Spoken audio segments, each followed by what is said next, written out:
রান্না নয়, আজ কিন্তু দুবেলাই শুধু খাওয়া দাওয়া হবে, কোনো রকম রান্না বান্না হবে না।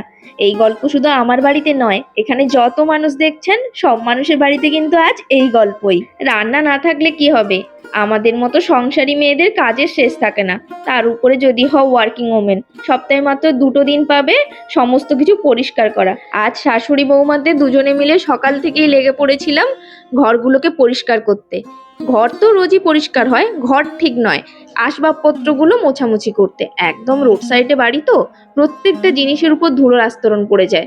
ড্রেসিং টেবিল, টি টেবিল এগুলো তো যখনই হাতে সময় পাই তখনই পরিষ্কার করে ফেলি, কিন্তু আলমারির উপর, সিলিং ফ্যান, জানালা, দরজা এগুলো ঠিকঠাক করে মোছা হয় না। তাই হাতে সময় ছিল বলে আজ সব পরিষ্কার করে একেবারে স্নান সেরে নিয়েছি। এবার একটু স্কিন কেয়ার করে নিয়ে বসলাম নিজের সাথে, আমার গল্পের বইয়ের সাথে। কিছুক্ষণ নিজের সাথে সময় কাটিয়ে এবার আমরা তিনজনে রেডি হয়ে গেছি খেতে যাব।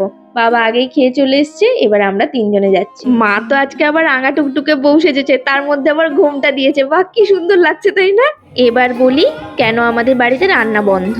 আমাদের এখানে কাল থেকে অষ্টপ্রহর নাম সংকীর্তন হচ্ছে, সেই জন্যই গ্রামের সকলেরই দুবেলা এখানে খাওয়া দাওয়ার ব্যবস্থা করা হয়েছে। প্রতি বছর একদিনই মহাপ্রসাদ বিতরণ হতো, কিন্তু এই বছর এটা নতুন উদ্যোগ নেওয়া হয়েছে যাতে গ্রামের সকলেই নাম সংকীর্তন উপভোগ করতে পারে। তাই এখানেই সকলের জন্য দুবেলার খাওয়ার আয়োজন করা হয়েছে।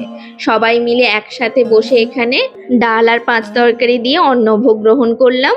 শুধু ডাল 5 তরকারি হলে কি হবে, এর স্বাদ কিন্তু কোনো কিছুর সাথে তুলনা করা যায় না। এটা সত্যিই অমৃতের সমান। একদিকে সকলেই প্রসাদ গ্রহণ করছে, আর একদিকে কিন্তু রাতের জন্য প্রসাদের ব্যবস্থা হচ্ছে। এদিকে যে সবজিগুলো কাটা হয়ে গেছে জল দিয়ে সব ভিজিয়ে রেখেছে, ওদিকে এখনো সবজি কাটা চলছে। এদিকে রান্না কিন্তু বন্ধ নেই, রান্না কিন্তু কন্টিনিউ চলছে। আপনাদের কার কার ওখানে বৈশাখের সংক্রান্তিতে এরকম নামযজ্ঞ হয় জানাতে ভুলবেন না। আজ আসি।